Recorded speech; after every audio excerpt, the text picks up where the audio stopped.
People are gonna troll me for this, तर मैले खाप्से बनाएँ युजिङ फाटेको दुध। मम्मीले शुद्ध देशी दुध लिएर आउनु भएको थियो डेरीबाट हैन। मम्मीले आफ्नो भाग खानुभयो, मेरो भाग मलाई दिनुभएको थियो। अनि मैले चाहिँ हुन्छ नि आफ्नो भागको केही बनाऊँ न हैन, भिडियो बनाउनु पर्यो भनेर बनाउनु खोजेको हैन। अनि ठ्याक्कै याद आयो के त्यो दिन मेरो साथीले खाप्से ल्याएको थियो के, अनि मैले खान मिलेको थिएन। त्यतिबेला मैले दाँत खोलेको थिएँ, अनि दाँत खोलेपछि त खान मिलेन सारो चिज। त्यही भएर टु फिल माई डिजायर मैले खाप्से बनाएँ। बेइज्जती दुध फाट्दिएर क्या। अब फाल्नु त मिलेन नि, अलिकति चाखे, ओहो रसगुल्ला जस्तै मिठो थियो क्या। गुडले गुलियो बनाइदिएछ अनि चलाइदिनु न भनेको। सबसे राम्रो मिस्टेक थियो कि मैले त्यस्तो मिठो भयो क्या। पछि आई युज सम एग्स हैन। अब मलाई थाहा छैन यो खाप्सेमा साँच्चैमा के हाल्छ हैन। I just saw from one Instagram video how to make khapse हैन। अनि त्यस पछाडि मात्रै दिमागमा अलरेडी इम्प्लान्ट भइसकेको थियो कि मेरो।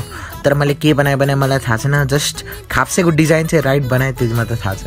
अब हेर khapse is a thing where you can make anything into a khapse. Design जस्तो भयो नि खाप्से बनाउनु मिल्छ कि। अब बनाइसकेपछि बेलिसकेपछि जे मलाई डिजाइन बनाउनु मिल्छ। अनि आई लभ इट के।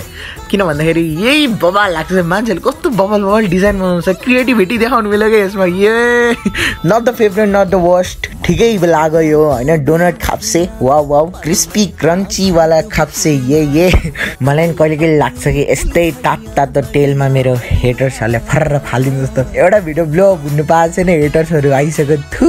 अनि सोसल मिडियाको लागि त म क्रिस्पी क्रन्ची भन्छु, तर मेरो लागि इट वाज जन्ट क्रिस्पी, तातो थियो, सफ्ट थियो के। अनि I ask you guys any suggestion, जे सजेसन दिँदा नि हुन्छ। इट विल हेल्प मी के मेकिङ खाप्से इभन मोर बेटर। पछि फेरि खाप्से बनाउँछु एक दिन विथ नो फाटेको दुध।